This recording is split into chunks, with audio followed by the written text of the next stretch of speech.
Ang pagpapakasakit ng ating Panginoong Heso Kristo ayon kay San Juan. Noong panahong iyon, umalis si Jesus kasama ang kanyang mga alagad. Pumunta sila sa ibayo ng Batis Cedron at pumasok sa isang halamanan doon. Ang lugar na ito'y alam ni Judas na nagkanulo sa kanya, sapagkat madalas magpunta roon si Jesus at ang kanyang mga alagad. Pumaroon si Judas kasama ang ilang bantay sa templo at isang pangkat ng mga kawal na padala ng mga punong saserdote at mga pariseyo. May dala silang mga parol, sulo at sandata. Alam ni Jesus ang lahat ng mangyayari sa kanya, kaya't sila'y sinalubong niya at tinanong, Sino ang hinahanap ninyo? Si Jesus na taga Nazaret! Tugon nila, sinabi niya, Ako si Jesus. kaharap nila si Judas na nagkanulo sa kanya. Nang sabihin ni Jesus na siya nga, napaurong sila at nabuwal sa lupa. Muli siyang nagtanong, Sino nga ba ang hinahanap ninyo? Si Jesus na taga Nazaret! sagot nila, Sinabi ko na sa inyong ako si Jesus. Kung ako ang hinahanap ninyo, hayaan ninyong umalis ang mga taong ito. wika niya. Sinabi niya ito upang matupad ang kanyang salita. Walang napahama kahit isa sa mga ibinigay mo sa akin, Ama. Binunot ni Simon Pedro ang kanyang tabak at tinaga ang alipin ng pinakapunong saserdote. Natigpas ang kanang tainga ng aliping yaon na ang pangalay Malco. Sinabi ni Jesus kay Pedro, Isalong mo ang iyong tabak. Dapat kong inumin ang kalis ng paghihirap na ibinigay sa akin ng Ama. Si Jesus ay dinakip at ginapos ng mga bantay na Hudyo at ng pangkat ng mga kawal sa pamumuno ng kanilang kapitan. Siya'y dinala muna kay Anas na biyanan ni Caipas, na pinakapunong saserdote ng panahong yaon. Si Caipas ang nagpayo sa mga Hudyo na mas mabuti para sa kanila na isang tao lamang ang mamatay alang-alang sa bayan. Si Simon Pedro at ang isa pang alagad ay sumunod kay Jesus. Kilala ng pinakapunong saserdote ang alagad na ito, kaya't nakapasok siyang kasama ni Jesus sa patio ng bahay ng pinakapunong saserdote. Naiwan naman si Pedro sa labas ng pintuan at lumabas ang alagad na kilala ng pinakapunong saserdote. Kinausap ang dalagang nagbabantay sa pinto at pinapasok si Pedro. Si Pedro'y tinanong ng dalaga, Hindi ba't isa ka sa mga alagad ng taong iyan? Hindi. sagot ni Pedro. Maginaw noon kaya't nagpabaga ng uling ang mga alipin at mga bantay at tumayo sa paligid ng siga upang magpainit. Nakihalo si Pedro at nagpainit din. Si Jesus ay tinanong ng pinakapunong saserdote tungkol sa kanyang mga alagad at sa kanyang itinuturo. Sumagot si Jesus, Hayagan akong nagsasalita sa madla. Lagi akong nagtuturo sa mga sinagoga at sa templo ng mga Hudyo. Wala akong sinabing palihim. Bakit ako ang tinatanong ninyo? Ang tanungin ninyo'y ang mga nakarinig sa akin.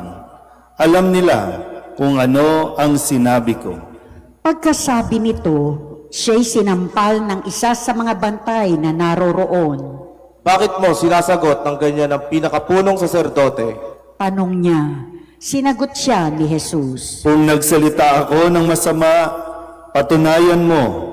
Ngunit kung mabuti ang sinabi ko, bakit mo ako sinampal? Si Jesus na nakagapos pa noon ay ipinadala ni Anas kay Caifás, ang pinakapunong saserdote. Samantala, naroon pa rin si Simon Pedro at nagpapainit. Siya'y tinanong nila. Hindi ba't alagad ka rin ng taong iyan? Hindi! Sagot ni Pedro.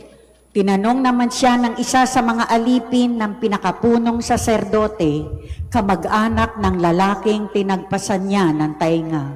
Hindi ba ikaw ang nakita kong kasama ni Jesus sa lalaganan? Muling itinatwa ito ni Pedro, siya namang pagtilaok ng manok. Mula sa bahay ni Caifás, si Jesus ay dinala nila sa palasyo ng gobernador. Umaga na noon, hindi pumasok ang mga Hudyo sa palasyo ng gobernador upang sila'y huwag maituring na di karapat-dapat kumain ng hapunang Pampaskwa. Kaya't sa labas sila tinanggap ni Pilato at tinanong. Ano ang sakdal ninyo laban sa taong ito? Sumagot sila. Kung hindi po siya gumawa ng masama, hindi namin siya dadalhin sa inyo. Sinabi sa kanila ni Pilato. Dalhin ninyo siya at hatulan ayon sa inyong kautusan. Sumagot ang mga Hudyo. Wala po kaming kapangyarihan humatol ng kamatayan kanino man. Nangyari ito upang matupad ang sinabi ni Jesus tungkol sa paraan ng kanyang pagkamatay. Si Pilato ay pumasok uli sa palasyo at tinawag si Jesus. Ikaw ba ang hari ng mga Hudyo? Tanong niya, sumagot si Jesus. Yan ba'y galing sa iyong sariling isipan o may nagsabi sa inyo? Ako ba'y Hudyo? Tanong ni Pilato. Ang mga kababayan mo at ang mga punong saserdote ang nagdala sa iyo rito. Ano ba ang ginawa mo? Sumagot si Jesus. Ang kaharian ko'y hindi sa sanlibutan ito. Kung sa sanlibutan ito ang aking kaharian, ipinakipaglaban sana ako ng aking mga tauhan at hindi na ipagkanulo sa mga Hudyo. Ngunit hindi sa sanlibutan ito ang aking kaharian. Kung gayon, isa kang hari? Sabi ni Pilato. Sumagot si Jesus. Kayo na ang nagsasabing ako'y hari. Ito ang dahilan kung bakit ako ipinanganak at naparito sa sanlibutan upang magsalita tungkol sa katotohanan. Nakikinig sa aking tinig ang sinumang nasa katotohanan. Ano ba ang katotohanan? Tanong ni Pilato. Pagkasabi nito, muling lumabas si Pilato at sinabi sa mga Hudyo. Wala akong makitang kasalanan sa taong ito, ngunit ayon sa inyong kaugalian, dapat akong magpalaya ng isang bilanggo kung araw ng Paskwa. Ibig ba ninyong palayain ko ang hari ng mga Hudyo? Hindi! Sigaw nila. Huwag siya, kundi si Barabas. Si Barabas ay isang tulisan, kaya't ipinakuha ni Pilato si Jesus at ipinahagupit. Ang mga kawal ay kumuha ng halamang matinik, ginawang korona at ipinutong kay Jesus at sinuotan siya ng balabal na purpura. Isa't isa'y lumalapit sa kanya at ang wika. Mabuhay ang hari ng mga Hudyo! At siya'y pinagsasampal. Lumabas uli si Pilato at sinabi sa kanila. Ihaharap ko siya sa inyo upang malaman ninyo na wala akong makitang kasalanan niya. At inilabas si Jesus na may koronang tinik at balabal na purpura. Sinabi sa kanila ni Pilato. Narito ang tao. Pagkakita sa kanya ng mga punong saserdote at ng mga bantay, Sila'y sumigaw. Ipako siya sa krus! Ipako sa krus! Sinabi ni Pilato, Kunin ninyo siya at kayo ang magpako sa kanya. Wala akong makitang kasalanan niya. sumagot ang mga Hudyo. Ayon sa aming kautos ay nararapat siyang mamatay, sapagkat siya'y nagpapanggap na anak ng Diyos.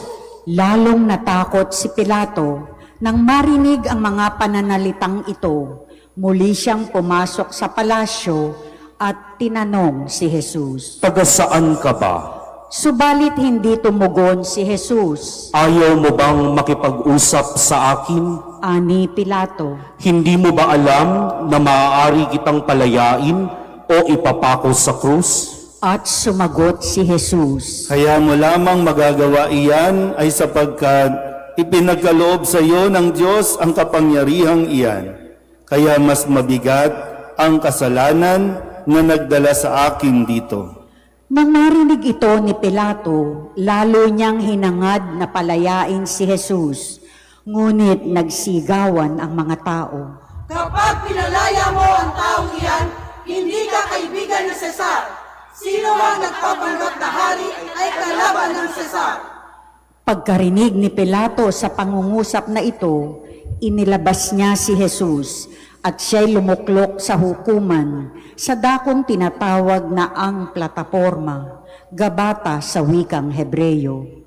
Araw noon ang paghahanda sa Paskwa at mag-iikalabing dalawa na ng tanghali, sinabi ni Pilato sa mga Hudyo. Narito ang inyong hari.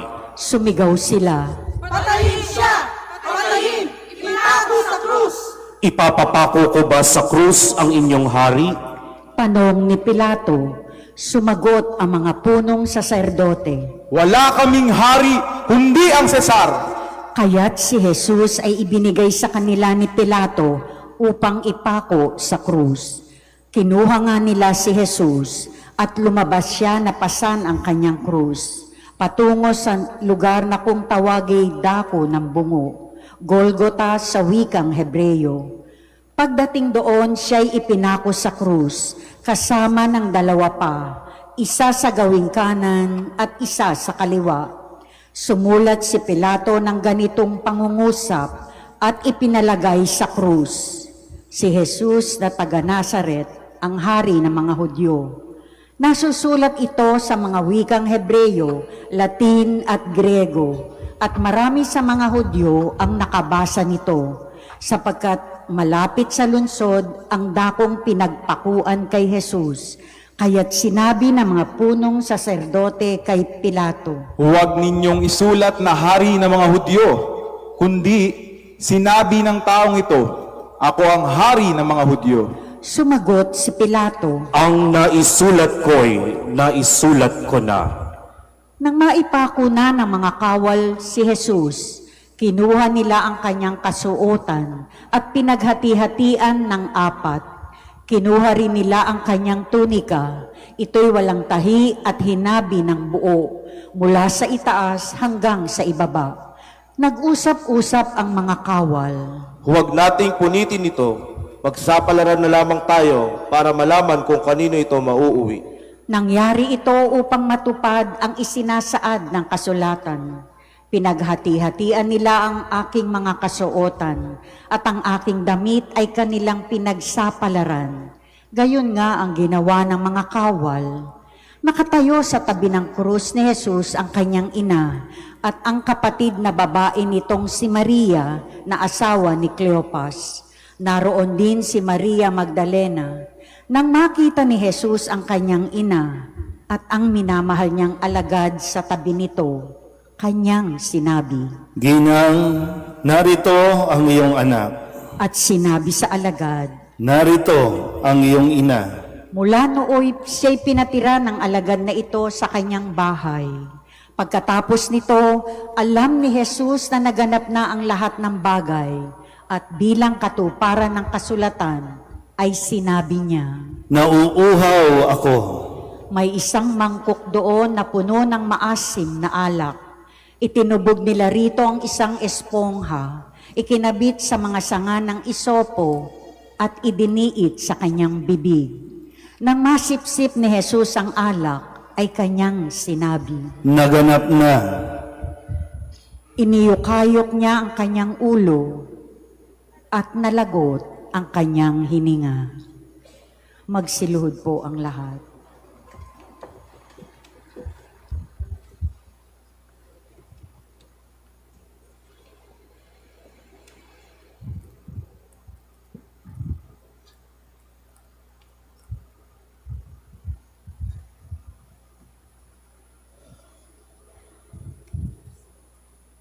Magsitayo ang lahat.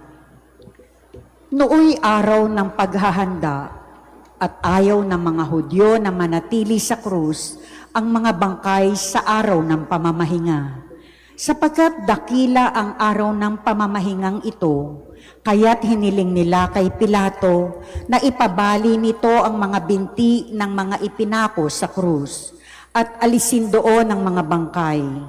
Naparoon nga ang mga kawal at binali ang mga binti ng dalawang ipinakong kasabay ni Jesus. Ngunit pagdating nila kay Jesus at makitang patay na siya, hindi na nila binali ang kanyang binti, subalit inulos ng sibat ng isa sa mga kawal ang tagiliran ni Jesus at biglang dumaloy ang dugo at tubig. Ang nakakita nito ang nagpapatotoo, tunay ang kanyang patotoo, at alam niyang katotohanan ang sinabi niya. Upang kayo'y maniwala, nangyari ang mga ito upang matupad ang sinasabi ng kasulatan. Walang mababali isa man sa kanyang mga buto. At sinabi naman ng ibang bahagi ng kasulatan, pagmamasdan nila ang kanilang inulos. Pagkatapos nito, si Jose na taga-Arimatea ay nagsadya kay Pilato upang humingi ng pahintulot na makuha ang bangkay ni Jesus. Si Jose isang alagad ni Jesus, ngunit palihim nga lamang dahil sa takot sa mga Hudyo. At pinahintulutan siya ni Pilato, kaya't kinuha ni Jose ang bangkay ni Jesus, sumama sa kanya si Nicodemo, may dalang pabango, mga 100 libra ng pinaghalong mira at aloy. Siya ang nagsadya kay Jesus isang gabi. Kinuha nila ang bangkay ni Jesus at nilagyan ng pabango habang binabalot sa kayong lino ayon sa kaugalian ng mga Hudyo. Sa pinagpakuan kay Jesus ay may isang halamanan at dito'y may isang bagong libingang hindi pa napaglilibingan. Yamang nooy araw ng paghahanda ng mga Hudyo, at dahil sa malapit naman ang libingang ito, doon nila inilibing si Jesus. Ang mabuting balita ng Panginoon. Pinupuri ka namin, Panginoong Jesus.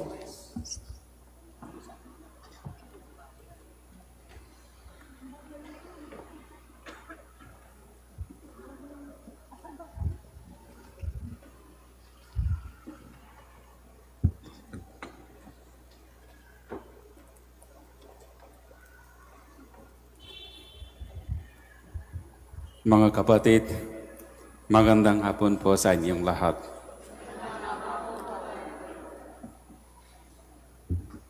The altar is bare. The tabernacle is empty. The statues are covered. There is a heavy, quiet stillness in the air because it is Good Friday. It is good because our Lord is good, who offered His own life for us, who are sinners, who don't deserve. We gather here this afternoon, and many of us are just completely tired, listening from 12 p.m. until now. First, the 7 last words of Jesus.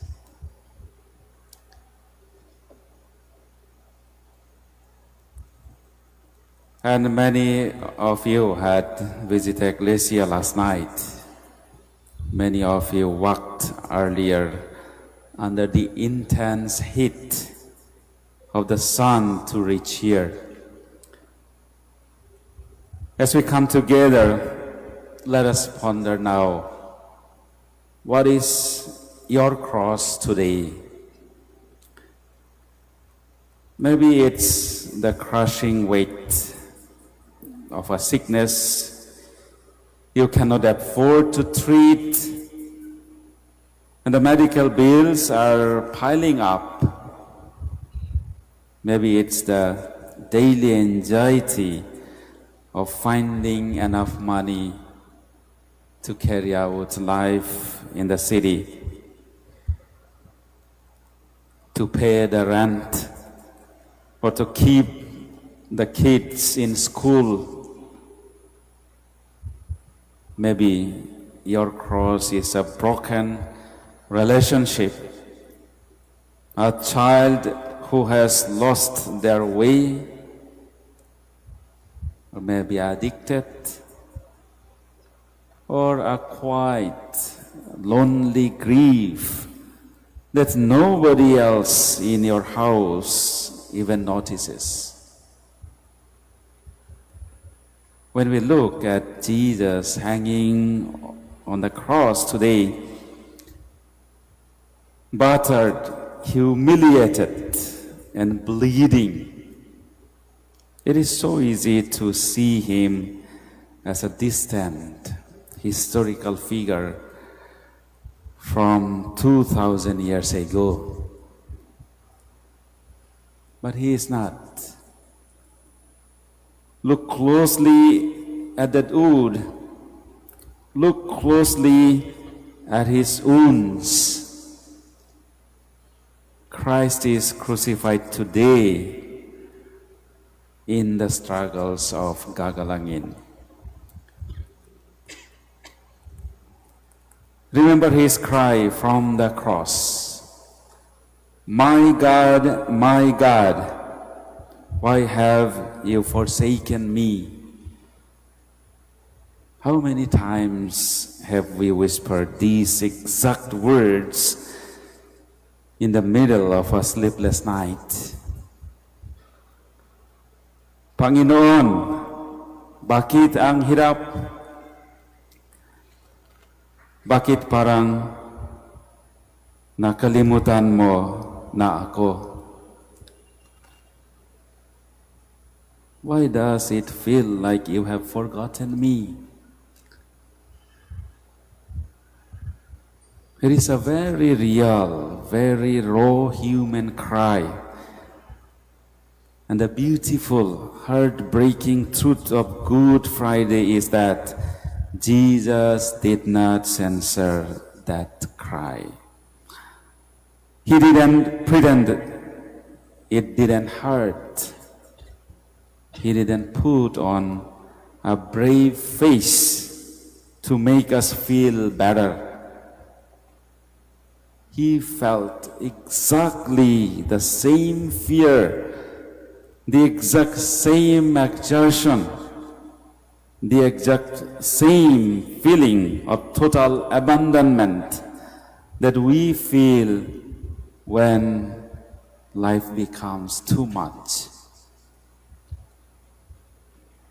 He doesn't look at our struggles from a comfortable, distant throne in the sky and say, just deal with it.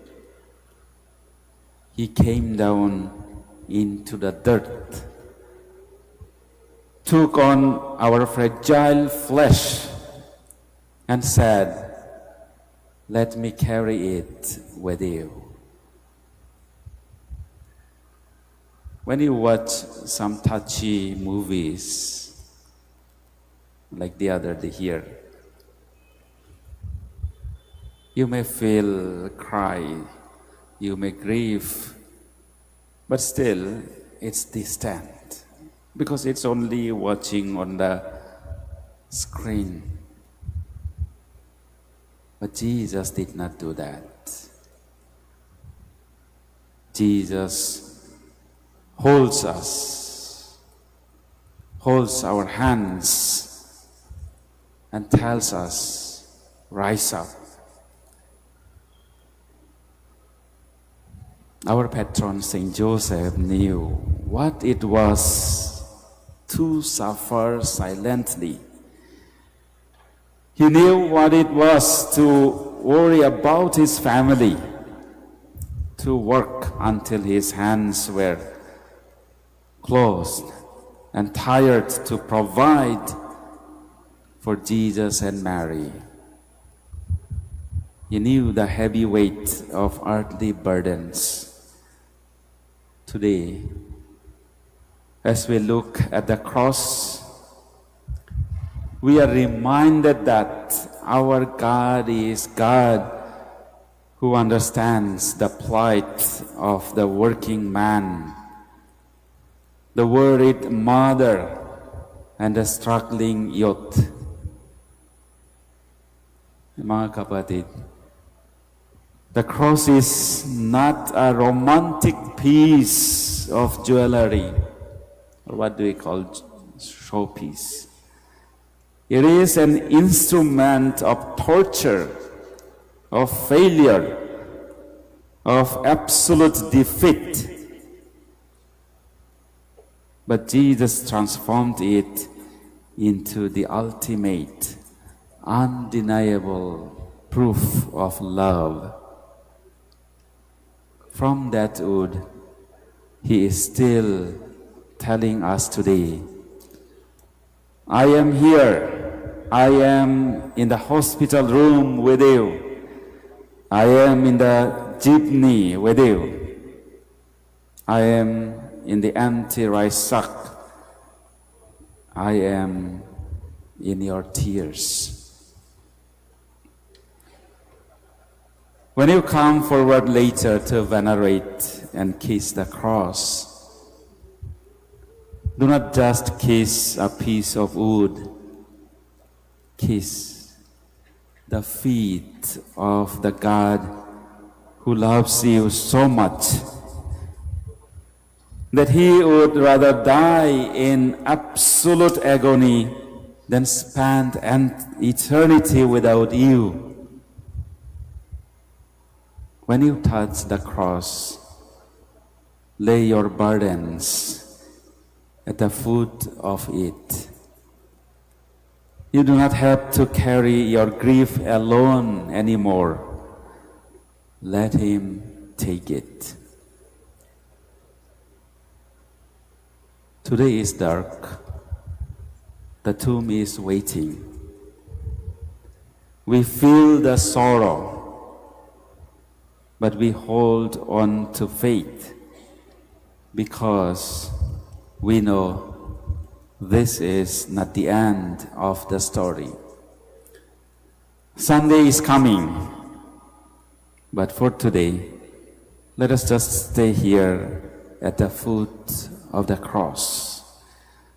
Let us stand with Mary, carrying the quiet, enduring strength of Saint Joseph in our hearts, and let ourselves be loved by a God who gave absolutely everything for us. Amen.